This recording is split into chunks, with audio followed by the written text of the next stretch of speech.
Olá, ainda sou na aula de número 58 de programação em Python. E nessa aula a gente não vai estar fazendo o código, mais uma vez vai ser uma daquelas aulas chatas em que eu vou ter que ficar falando e passando de slide. Mas é uma aula importante porque eu vou introduzir para vocês o conceito de orientação a objetos, de linguagem orientada a objetos, que é o coração da linguagem de programação Python.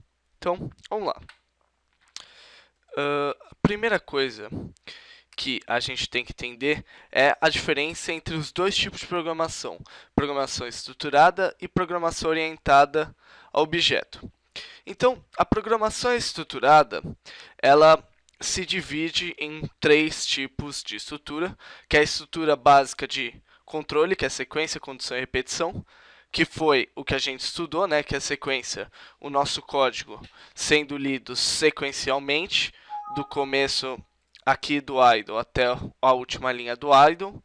Condição, aquele if, elif, else, e repetição, os nossos while loop e for loop. Subprogramação ou modularização, que é quando o nosso código fica muito extenso para um arquivo só, a gente pega e cria um outro arquivo .py e importa no nosso arquivo principal esse arquivo py que a gente criou com as funções, certo? Então isso a gente também já fez no exercício do jogo Bagels, a gente importava as funções que lidavam com, não me lembro exatamente quem, mas com algumas verificações do jogo lá. E tipos abstratos de dados são modelos matemáticos e somado com as respectivas operações que eles podem realizar. E quais são as linguagens que têm programação estruturada? C, Fortran e Pascal. Não sei por que isso está dando tanto, mas enfim. C, Fortran e Pascal são exemplos de linguagem que tem programação estruturada. Agora, programação orientada a objetos, você tem uma tentativa de se aproximar do mundo real. Então você tenta pegar e modelar o mundo real a partir de objetos, já que tudo no nosso mundo são objetos. Eu vou explicar melhor como funciona essa aproximação do mundo real no próximo slide. E o que você tem aqui é uma junção entre data e código. O que significa? Data são os tipos de data, por exemplo, variáveis inteiras, floats, listas que seja. E código, aqui eu estou falando nossas funções, que na orientação objeto passam a ter o nome de métodos. Então o que acontece? Na linguagem estruturada, o que você tem? Você tem que data e funções são completamente separadas. Aqui não. Data e funções estão dentro de um mesmo pacote que é o nosso objeto. Então, exemplo de linguagens que tem programação orientada a objeto é Java, C++ e Python.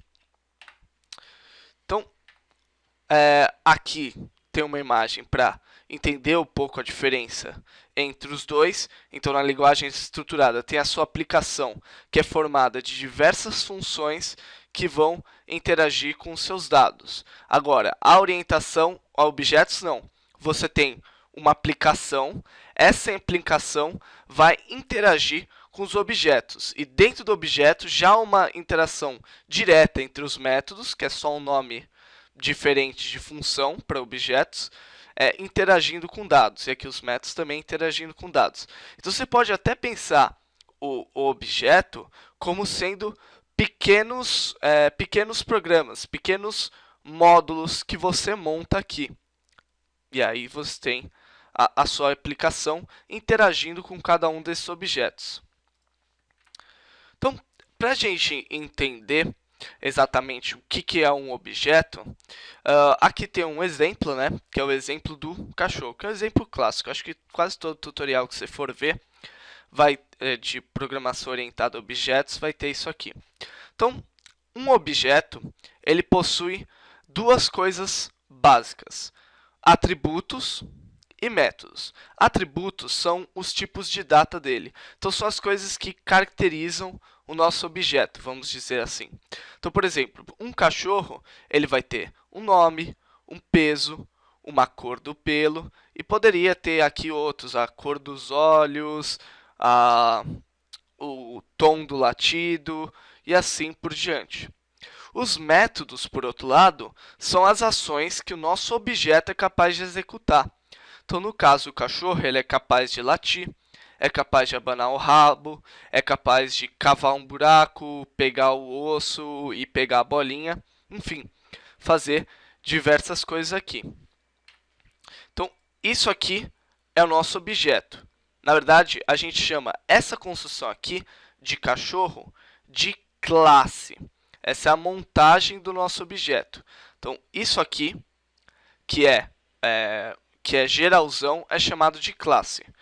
Por outro lado, quando você pega e define aqui o nome, o peso, a cor do pelo, quando você define, você acaba obtendo um objeto.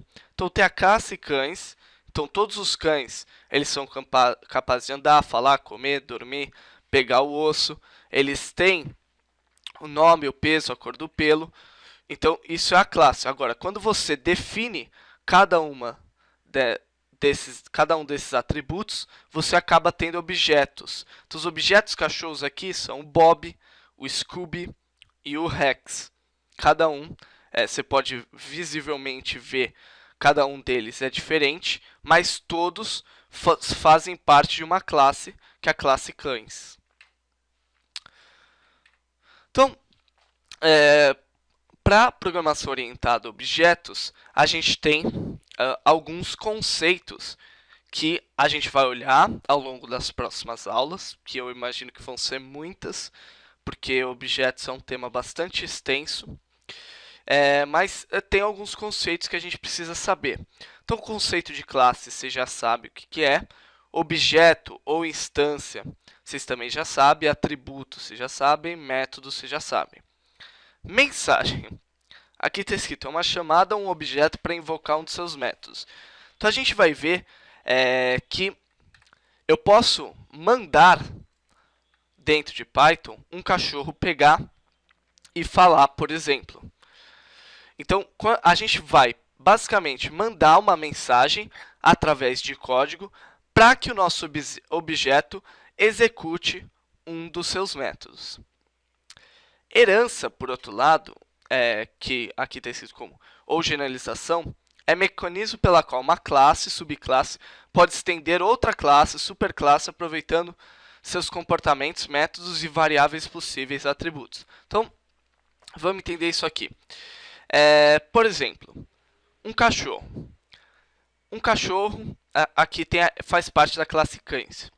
Agora, todo cachorro também é um mamífero, por exemplo. Então, vai existir aqui uma classe maior contendo a classe cães, que é a classe mamíferos. Agora, o cachorro, como cão, ele também pode fazer algumas coisas que os mamíferos podem. Por exemplo, sei lá, o que um mamífero pode ter? Um atributo que o mamífero tem, pelo. Então, a classe mamífero tem o atributo pelo.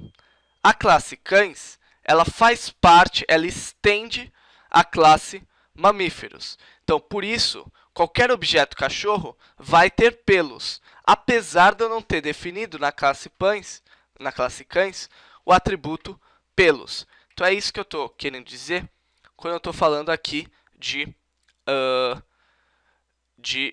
superclasse. Então, no caso do nosso exemplo, superclasse é a classe mamífero e subclasse é a classe cães. Associação é um mecanismo pelo qual um objeto utiliza os recursos de outro. Pode tratar-se de uma associação simples. Usa um ou de acoplamento parte de. Por exemplo, um humano usa o telefone, a classe 1 é parte a tecla 1 é parte do telefone. Então, o que a gente está querendo dizer? Que vão existir interações diretas entre um objeto. Por exemplo, se eu tivesse aqui, eu poderia pegar e separar duas classes. Um objeto é o objeto cachorro e o outro é o objeto osso.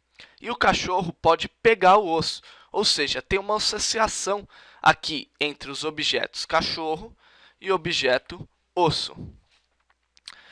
Polimorfismo significa que a mesma operação pode se comportar de forma diferente em classes diferentes.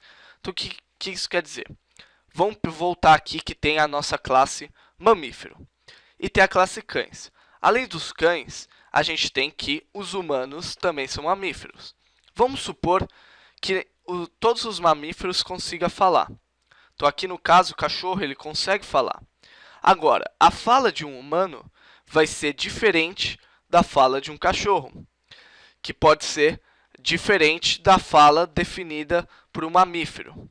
Então, o que vai acontecer? Quando eu tiver polimorfismo, significa que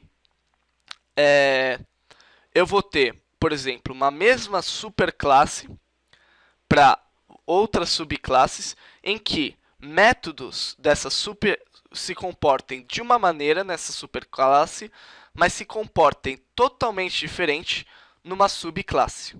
Então isso é polimorfismo.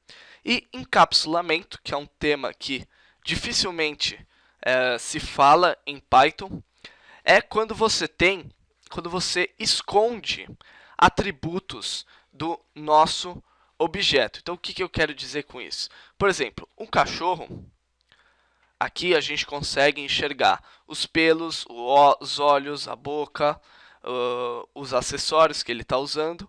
Agora, um cachorro, ele também tem um fígado, um rim, um coração, que, se tudo tiver certo, você não vai conseguir ver. Então, esses atributos do cachorro, que são os órgãos internos, eles estão escondidos aqui. Então, o encapsulamento vai ser a forma como a gente expõe os atributos do nosso objeto para quem estiver acessando ele por fora.